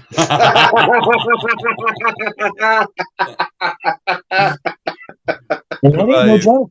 I said, when I surf with you guys, all I hear is ho, ho, ho, like I'm in your way, right? Ho, ho, ho. What do you mean ho? I'm going to slap your daddy. When I go to the foil with all these other guys, they're all going, go Grover, go, go, go. Everybody's go. We all cheer each other on. I'll pull back and tell the guy next to me, go.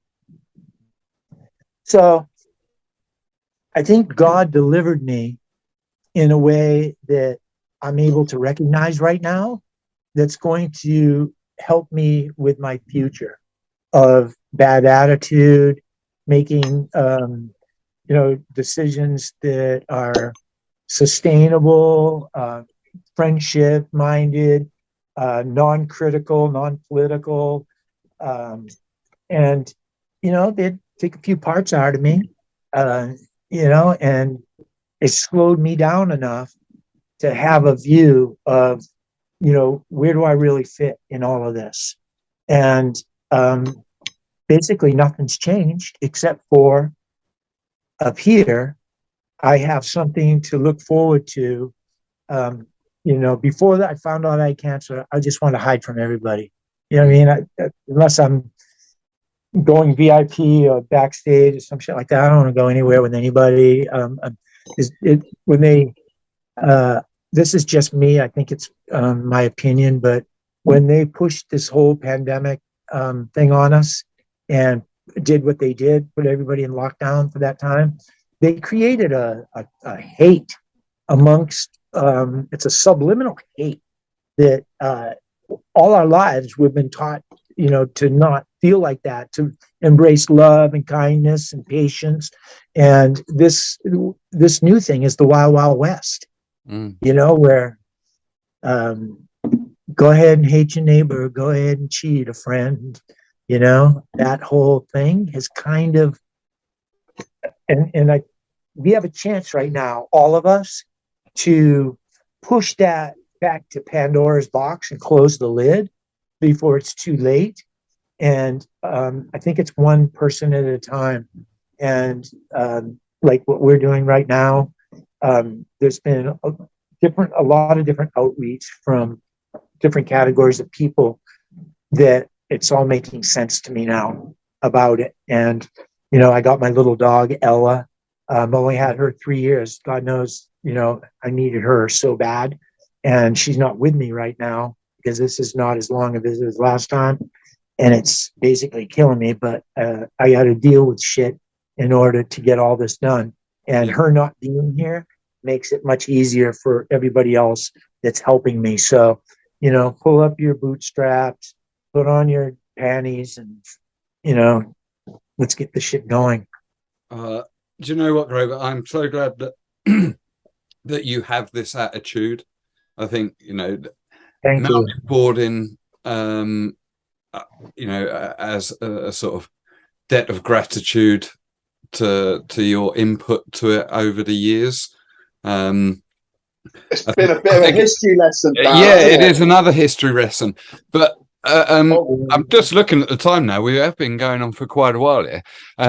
But now I need you to keep on doing what you're doing, because when you do get back to Maui, I would like to do a part 2 of this. Sure. And we can dig out some of the old bits and bobs, some of your old boards. Get all the gems out. That's it. Oh, man. You ought to see the look on people's face when I thought, oh, yeah, go over into my house and grab that ladder and grab that stuff. And then they come back and they go, bro, what's with those motorized skateboards? I'm like, you want to ride it? You want to ride it, brother? That's 50 cc's of pure pleasure. You think you can do it? And, people ask me about, like you did, about, the board, this and that. Like anything else, just like the slide behind me. You know what I mean? My daughter said, Dad, can you put a slide in with the little waterfalls? And I'm like, you know what? My kids go to Disneyland and all the amusement parks. They need e-ticket rides. Mm-hmm. So I have never built a slide like that. I took all my, like boat building technology and all my woodworking, and I go, I'm going to build it all. First, I was just going to shoot it and gunite it and, do it that way. And it would have been a mess. All over a pool. I've done a lot of foam rocks, integrated into my stuff, but I've never built a slide like that. And I built that like a flume. I actually built a flume. I built the template, and then I put the legs. And I had so much criticism. You wouldn't believe all the bullshit I heard about, he doesn't know what he's doing. That shit's going to fall down. And what I drew on the ground, you're going to get to see it too, because my daughter's going to do the thing from where it was nothing there. And I took the chalk and I drew her a picture, and she goes, where do you think it's going to go? And I drew the chalk on the ground. And then I started laying the templates. I built, and this was only 2 months out of surgery. I was just rolling off the couch and beginning to bend over. I couldn't bend over at all. I had to squat. So I go, well, I can't trust anybody to shoot the shit with a gun. This has to be me or nobody. And I go, I know how I can do this. This is going to be a healing process. This is my contribution to prostate cancer and to recycle your fucking styrofoam. Yes. On Hawaii, there's nowhere to recycle styrofoam. It goes in the landfill. Yeah, you can't recycle it here in the UK either. I've been making rocks out of styrofoam for 15 plus years because I'm the cheapest son of a bitch on earth. I was taught when we was kids, the old men that taught me how to pour concrete and pour slabs, they'd send us on a scavenger hunt. Go get us all the trash you can find. And that brought the cost of the product down because some of my pools and my waterfalls have worn out boots, burned out drills. There's all kinds of shit in there. Crocs, whatever, and then so when we ran out of rocks on Maui, because all these subdivisions started popping up and everybody wants a rock wall, right? So then I started thinking, I ain't gonna do rock walls anymore. I'm gonna start doing pools. Because my friend, Warren Stone Creator Pools, I did a lot of landscape around his pools for him. I go, I'm gonna start doing these. And that's when I go, I gotta make these rocks. And I started out with fossilcrete 15 years ago. And then I started mixing my own concoctions and well, there you go. I can take truckloads of styrofoam, bring them. And I'm so tidy and clean, right? That if you break a piece of styrofoam, all the little things go flying, right? I go, you don't need to break the styrofoam. Rocks come in all different sizes, shapes, colors, everything. Just coat the son of a bitch and then pile them neatly. And then every rock has a specific place where it goes and it all comes together. And if you do rock working, then but that's how it's come. And then like I watch the Surf Channel, right? And they got the guys on there. Oh, show us how you protect your beach, how you save the planet. What's your contribution to recycling? Send us your video, hashtag us. I sent them the whole damn thing on that. Ain't nobody said a word. I've saved truckloads of styrofoam. I'm not claiming about my skateboards or any other bullshit. I have saved truckloads of styrofoam and trash from going in the landfill. And what God gifted me was art. So I take trash and concrete and I make it into art. And that's my gift. I ain't trying to be in business, but I'm trying to shake an awareness. You know what I mean? I'm trying to shake up an awareness that we all have to do our part. So if you took all your styrofoam and you saved it in a trash can, little bins, and then on the weekend you take this product I tell you about and you make rocks and then you stack them in a basket, then you make your planter boxes to plant your garden and to plant your eating stuff. And it's very, very sturdy stuff. But that's what you're saying right now. We all need to get on board with anything sustainable, growing your own food, recycling all your own, trash, basically turning them into products. Find a way, and everybody's going to benefit from it in the long run. So definitely, that's what I can. Definitely so. Well, look, I'm gonna Sloggs, if it's all right with you, have you got any other questions or anything off the I've got a couple of questions. I've got a couple of questions I want to throw at you, Grover. Yeah, if you don't mind. It's we ask a couple of these to everyone, and they're all mountain board related. Reg or goof? What is it? Regular or goofy? Your riding stance? Mountain boarding, I'm regular. Surfing? Surfing, I'm goofy. Snowboarding, You're another one. yeah, snowboard. There's a few of And you within mountain board. mountain boarding that are like Yeah, this. yeah, and I can surf switch, but I can't mountain board switch. So strange. I Uh, golf right-handed or left-handed, baseball bat left-handed or right-handed. I can only shoot hockey left-handed. It's crazy. it's weird. That's a good one. That is. I like that. What's your most memorable mountain board experience? What sticks out?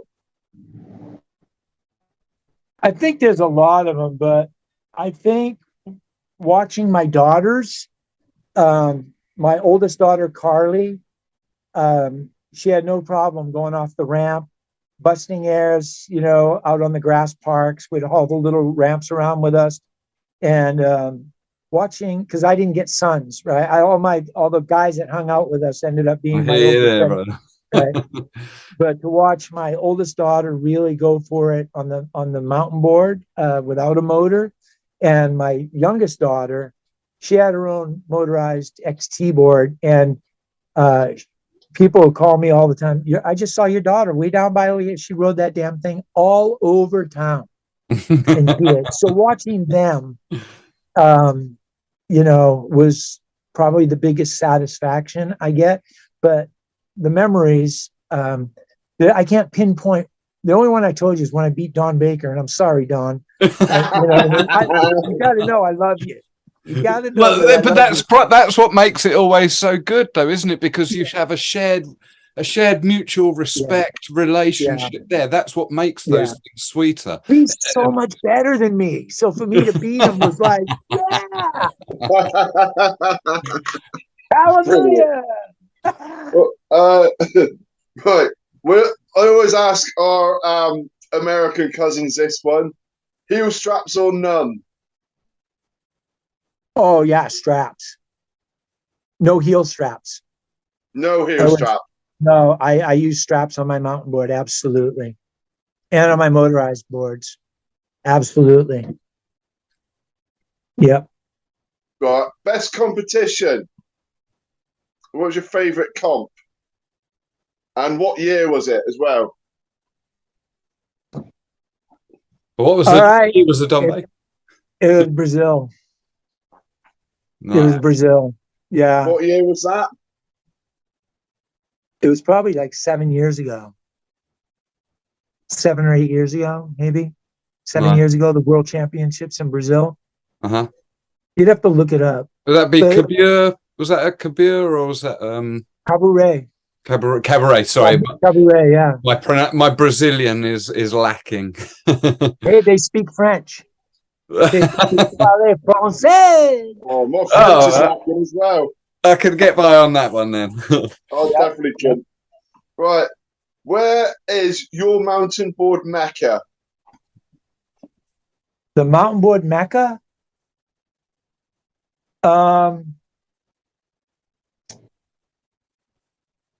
As much as I hate to say it, the mountain board mecca is Colorado. I don't want to give those. I don't like to give those guys too much props. Their heads are already too big. But they earned it. Don't get me wrong. They earned it, and they did a good job. And probably Colorado is the mountain board mecca. And Brazil, I would say Brazil. I don't know about Europe other than all the posts that I see, and so I can't really say. But to answer the question for me and everywhere that I've been and whatnot, I would say it's more of a mecca in Brazil than it is in Colorado. It really is. Brazil then. Mm-hmm. What was the best border cross track? Now, originally you used to race 2-man, didn't you? Border cross. Yeah. Yeah. Yep. Rather than 4-man. Cracker Ridge was 4-man. Cracker Ridge was the best border cross track ever designed. The guy, Rob something, what's his name? Bob. He built the border cross track for the X Games snowcross. Right. Right. Okay. So he So knows his what he's looking credentials are for. good then. Huh? His credentials are good then. Oh, everybody knows that. It's a good old boys club in SoCal. Those guys are all they're badass. Okay, the guys from Orange County, and San Diego, everywhere, Northern California, Cali boys are badass. They are. There's no two ways about it. They love their chrome, and they love to polish all their shit up, but they're badass. Everybody on every corner, there's a Sean White. Yeah. Yeah. It's true. So, Right. Favorite rider. This is a two-parter. So you got favorite rider to ride with, and favorite rider to watch. The one that blows your mind. well, my favorite rider to ride with, excuse me, is a Coney. I love to ride with the plunger and those guys too, and Ollie. But I've got many, many miles under a lot of water under the bridge with a Coney, and he acts like my personal trainer when we're together. So I love to ride with him and Cody. I'll take a Coney first, but Cody it's the same package. Mhm. You know what I mean? And it's one package, and for a Well, guy I like know me, I know Ali will be pleased that he got a mention in there as well, because Ollie, he was very keen to listen to some of your story. I know he'll definitely be keen as mustard to be listening to this episode. well, the other thing is, you asked me who's the ones I like to watch. Tom Kirkman, Ollie Morrison, those guys. There's a different level of fun involved, and I don't think they ride anymore. I'm not really sure, but Tom Kirkman is one of those ones that's just he's like a Sean White, Travis Pastrana type of. He's a natural. And Cody Stewart, all of those guys. None of those guys. There's not one that's better than the other, as far as I'm concerned. You don't get your hands on Joey Mayachek, one of the fastest guys on the mountain from Hooterville before. They aren't riding anymore. And it was always a pleasure to watch, the Hooterville guys bring it. But they had everything covered. They got the big air, they got the border cross, and they got the two-man slalom. So, it was a great family. But I really enjoy watching anything Cody's going to throw down on a good ramp. Josh Nepper, I love. Dave Steepwater. I can't just say I want to watch. Just like when a Coney does the iron cross, upside down. Nobody's doing an iron cross. When Dave Steepwater's laying it out flat and high, and then you got once you start with the rotations. I know I'm not throwing enough names into the pot, so I can't. It would be stupid for me to say, oh, that guy, like, if you want to go surfing, right? You got to beat the champ, and Kelly Slater is always going to be my hero. I love what John and those guys all do. I love what the Brazilian guys bring to the table nowadays. I'm a big fan of all of them. And quite frankly, a lot of the best at every sport aren't pros. I found that out, through the years. They don't want to compete. One last question. What does the future hold for Grover? Wow, that's it, Grover. Ballistic. Oh, man, magnificent. It's like I'm in fifth gear. You know what I mean? And there's nobody in front of me. I'm in pole position, fifth gear, and everything that I've mentioned and brought to the table is in my bag of tricks. I don't leave nothing behind. You know what I mean? I'm a lifer. Once I go in, I stay in. That's why I still love mountain boarding. I'm not going to go, I'll pick where I want to ride. And just like Tom Brady, he ain't going to go play pro football anymore. You know what I mean? There comes a time. And when your ego is trying to be smarter than your brain, that's when you get hurt. So I like to sample. I want you guys to see me take on a track. I want you guys to see me hit a couple of little jumps here and there, you know. And when we're snowboarding, I'll hit the boxes, I'll hit the pipes. You know what I mean? I'm a much better snowboarder than I am mountain boarder. But I love goof on a snowboard. What's that? Are you reg or goof on a snowboard? I am regular. I'm regular. I suck at goofy foot on a snowboard. Well, so that's the one sport that I can ride both ways. Can you really? Yeah, but then I've spent a lot of time on a snowboard. Yeah, I've had some good runs. The Hertenstein brothers. I don't know if you know who Damien and Gunnar Hertensteins. Not sure I do. No. Okay, so they basically grew up on Ballistic TV, and Marco Hendrickson and his wife Jenny. Okay, Jenny Hendrickson. That was Jenny Romans. She was Carolyn Kunkel, Jenny Romans. There was a few other girls, Nancy Ing. Those. Oh, come back, Grover.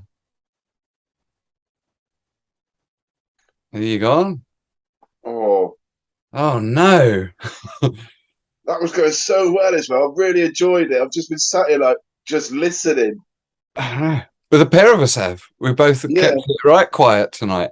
We got right up to Nancy Ing then, who I do remember from older episodes of ATB Mag. I'm not sure what's going to happen here because we're 2 hours in and he's still frozen with no signs of coming back. And that was the last question from me. Yeah. I'm just checking there. He's left. Let's see if he comes back, but we will look to tie this up if he does or doesn't. Hey, that was pretty good, wasn't it? It was really good. It was really good. And we definitely need him to come back. I'm stoked on people that are so stoked themselves. Yeah, exactly. It's a joy to have such an good energy in the conversation. Yeah, without a doubt. Yeah, we'll give him another minute or so of us just rambling on. Tell us something. What's happening? What did you have for tea? Oh no, we're going to keep it relevant, surely. EBIT, a few weeks' time. The Electric All-Terrain Open for the UK. I say a few weeks' time. I don't know exactly when this will be going out, but we've been getting busy making the medals and such for that there. Done a banging job there, Dan. That's it. What else has been happening at the minute? Probably not a lot of track riding. You went to the track, didn't you? That's it. I've been to Bodge recently. I didn't go this weekend. I'm planning on going out on my electric locally this weekend coming up. I'm going to go and barge Newnham again because they've had another enduro cycle race in there, so they've cut even more tracks in for me. So I feel it's only right to go in there and keep them cut short or riding through them. Well, look, ladies and gentlemen, if you're still here at this point, it does seem to be that Grover has, unfortunately, the Wi-Fi link seems to have gone, and we don't seem to be getting him back in here. But stay tuned for a future episode with Grover again when he'll be back in Hawaii. That's it, when he's at home in Hawaii. He's got all his toys there, and we can have a right rummage around in his containers and in his attic. That's it. Hopefully he'll be finished on all his chemo by then.